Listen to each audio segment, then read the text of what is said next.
Hey, you summoned a lesser maker. Stonework is really hard. Whenever I've attempted to do stonework, I always feel like it's made by a kindergartner. And maybe that's just me being hard on myself, but I feel like there has to be a faster and better way. Whenever I do bricks, I feel like they're never straight, they're never square. So the last time I did this attempt with stonework, I decided to do cobblestones.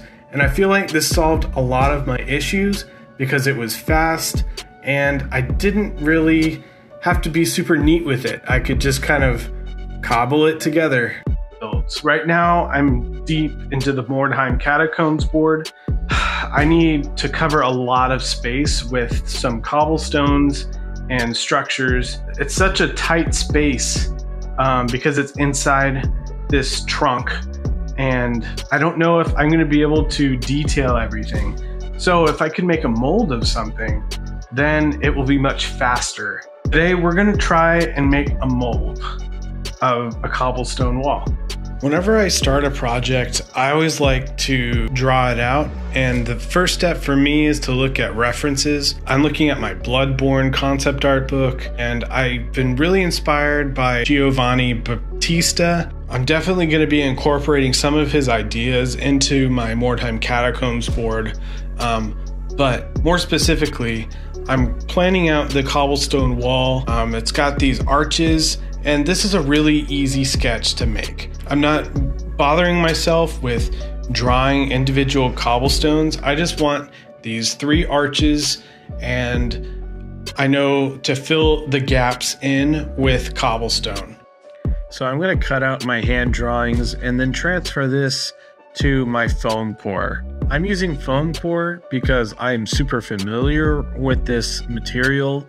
Having a familiar casting material, I felt like there wouldn't be a crazy difference in detail. Half of this wall mold is gonna be a doorway. Both of these sections are gonna be split up between pillars. The pillar section on either side of these walls to stuff with blue stuff if I only want to do one side of the cast, and like if I wanted 2 doorway sections or 2 just standard wall sections, I could just block those up with the pillars in the mold and segregate those and only have to cast a portion of it.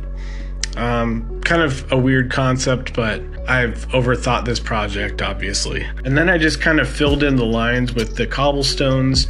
I wasn't too specific about like how I was doing this. I was just filling up the space. Nice thing about this is I can do a lot of detail in the front end, and then that will kind of pay it forward on every future build. I made a texture paste and I used that to kind of grout in between all these cobblestones. I just started making a box out of foam core to make the mold.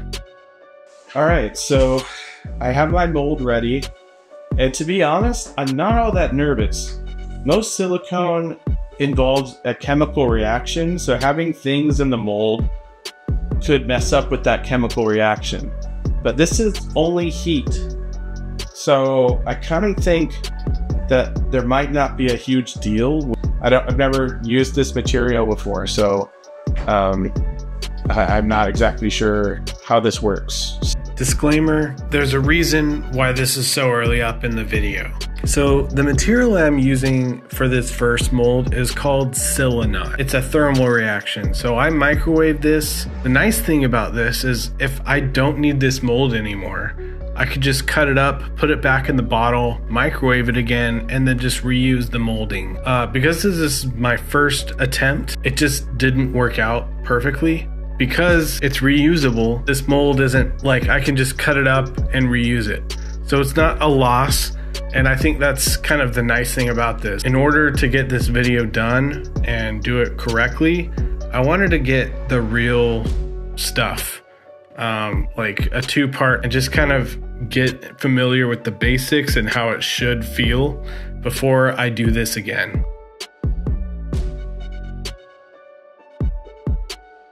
My backup to this, without spending money, was blue stuff. That's thermal as well. And I thought this would probably be like the safest bet. If I just heat up some blue stuff, casting material, and then press it in and then pull it off, then I have a perfect casting. And that didn't work at all. It completely adhered to the master, destroying it.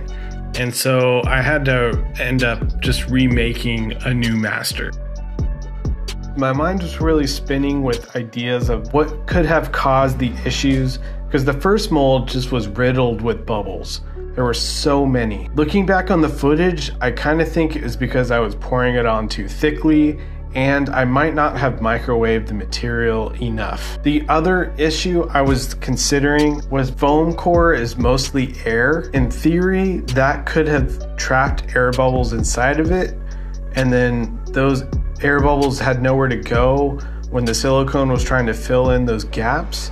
So I thought this time, just to eliminate that issue entirely, if it is an issue, please let me know in the comments. I'm just gonna make this out of solid objects like plastic, wood, paperboard, and green stuff. That way, that variable isn't there at all. And this is just kind of a basic troubleshooting rule of thumb. I'm basically doing the same exact thing I did with the foam core, except for I'm doing this with a different material. I think it's really interesting how processes get to a similar and final result, but are just a little bit different. And I think this might be cool for you guys to see, because there's so many different ways to skin this cat. If you're better than I am a lesser maker after all. Odds are you'll probably figure it out. I really enjoy working with this type of stuff. A couple months ago, I did a witch wagon off of a White Dwarf build guide, and I've always wanted to kind of go back and do something similar to that. So if you have White Dwarf articles related to Mordheim or Warhammer Fantasy that you'd like to see built, please send those on the Discord or wherever. While I have you here, I'd just like to say please leave a comment and leave a like. Goes a long way to share this video to new people. Really appreciate it if you guys could do that. So I got the new silicon and I made a new mold, and I just went ahead and just started casting. Something to keep in mind is you kind of want to mix more than you need so that you have plenty to make sure that you're covering the whole model. And then I had an extra tiny mold that the rest of the excess could be used for. That way you're not wasting as much. It's just kind of an insurance to make sure that the back of the mold has enough thickness to not warp while you're pouring in whatever you're casting. I went ahead and let this cure for 5 hours. I came back, I had a little extra in my cup. I made sure that all the silicone was cured in that cup before I demolded this from the mold. As soon as I got this demolded, I couldn't wait. I wanted to make sure that this mold was successful, and I wanted to see how well this thing casted.